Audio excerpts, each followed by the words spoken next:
Actually doctor साहब को मैं पहले इनिशिएट इसलिए ले बोला कि डॉक्टर साहब ने जब भी डॉक्टर साहब बात करते हैं उसमें एक मोटिवेशन रहता है। अब ये चीज़ को समझना बहुत ज़रूरी है।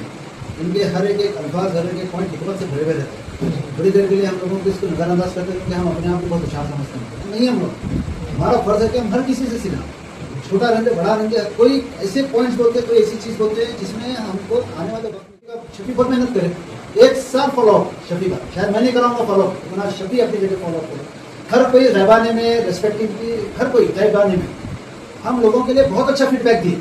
जब मजलिस इतनी मेहनत से हम लोगों के हाथ में आई तो हम इसकी कदर बने। पहले हम एक ऑर्गेनाइजेशन चलाते थे, वो एक अलग शक्ल थी, मगर आज हम मजलिस का हिस्सा है। मजलिस का हिस्सा ये मतलब कि आज हम अपने आप को रिप्रेजेंट नहीं कर रहे, आज हम पूरे हिंदुस्तान के मजलिस को रिप्रेजेंट कर रहे हैं। हिंदुस्तान के पूरे मजलिस को रिप्रेजेंट कर रहे हैं। गुलबर्गा सिर्फ गुलबर्गा को रिप्रेजेंट नहीं करता, गुलबर्गा की क़ियादत पूरे हैदराबाद, कल्याण, कर्नाटका को रिप्रेजेंट करता।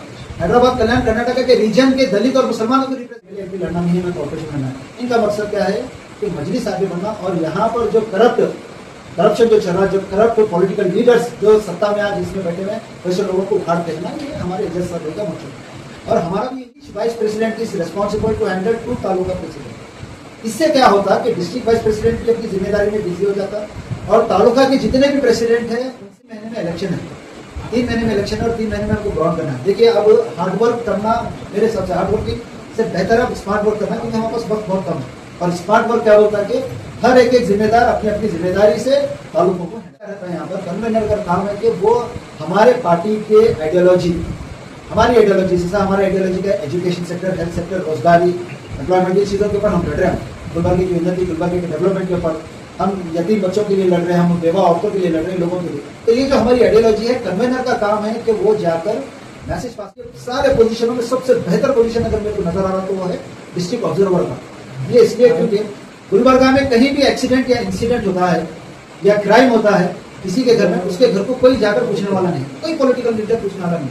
अब रिसेंटली एक 5 साल का बच्चा एक्सीडेंट से था, मीडिया में एक बार हम देख रहे हैं कि 2 घर के 2 महिला, 2 औरतें, बच्चे माँ बाप को बैठ कर रो रहे हैं, मगर उनको कोई दिलासा देने वाला नहीं है। वो भी कहीं ना कहीं वार्ड के होंगे, नॉर्थ के तो होंगे, साउथ के तो होंगे, कोई वार्ड के तो होंगे।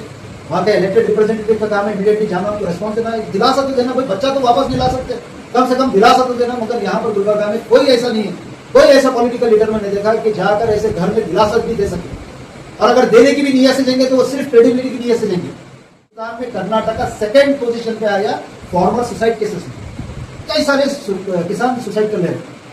अब तो ये बरगाल बारिश में आने की वजह से उनके क्रॉप्स, कई सारी चीजें, पता नहीं अल्लाह कितने फॉर्मर और सुसाइड करने का सोचे, पता नहीं। उसके लिए कोई लड़ने वाली औरत को डोरी दहेज के मामले में अगर कोई परेशान करा तो वहाँ पर विजिट करना। वहाँ पर विजिट करने से कहा था हम लोगों को वो क्रेडिबिलिटी की है नहीं, मगर वो एक इंसानियत बताने के लिए कि हाँ भाई मजलिस से इंसानियत का भी काम है। तो वहाँ पर जाने के बाद वैसे लोगों से अगर हम मिलते रहेंगे, ये करते रहेंगे, तो उनको भी एक हिम्मत रहती कि हाँ एक पॉलिटिकल पार्टी है हमारे साथ जो हमारे बुरे हालात में। गुलबर्गा में फिजिकल डिसेबल 1,90,000 फिजिकल डिसेबल है हमारे पास, 1,90,000। और यकीन मानिए इसमें मेरे ख्याल से 70-80% को हुकूमत का फायदा भी नहीं मिला। इसलिए नहीं मिला क्योंकि कोई उनको सपोर्ट करने वाला नहीं है।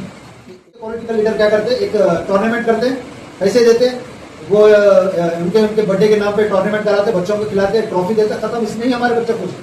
हमारे बच्चों में इतनी बेहतरीन काबिलियत है, क्यों गुलबर्गा के बच्चे रणजी ट्रॉफी नहीं जा सकते, क्यों गुलबर्गा के बच्चे IPL नहीं खेल सकते, बराबर खेल सकते हैं, मगर उनको एक पुश की जरूरत है। तो मैं क्या चाह रहा हूँ कि हम लोग वो पुश बनना हो।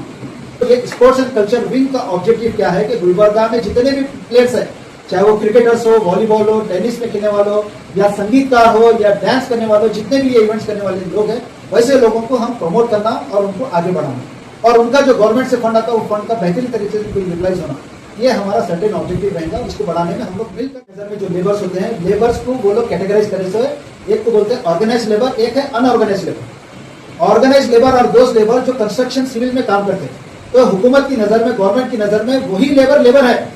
मगर जो अनऑर्गेनाइज लेबर है, जैसा घरों में काम करते हैं, दुकानों में काम करते हैं, होटलों में काम करते हैं, मैकेनिक का काम करते हैं, ये लोग उनके नजर में अनऑर्गेनाइज लेबर, उनकी नजर में लेबर ही नहीं है। तो कई सारे ऑर्गेनाइजेशन ने अनऑर्गेनाइज लेबर को ऑर्गेनाइज सेक्टर में लेने के लिए कई सारे ऑर्गेनाइजेशन लड़ रहे, आज भी लड़ रहे। हम लोग एक ऑर्गेनाइजेशन में पार्टिसिपेट भी किए थे। तो इसीलिए हम लोग अगर मैकेनिकल विंग को अगर कॉन्सेंट्रेट करेंगे, उसके ऊपर काम करेंगे, तो जितने भी अनऑर्गेनाइज लेबर्स है, ऑर्गेनाइज लेबर्स है, तो तमाम लोगों के हक के लिए हम लोग, जिस दिन ये हम लोगों के बॉडीज बनेंगे, देखिए, तो गुलबर्गे में हमको जीतने से कोई नहीं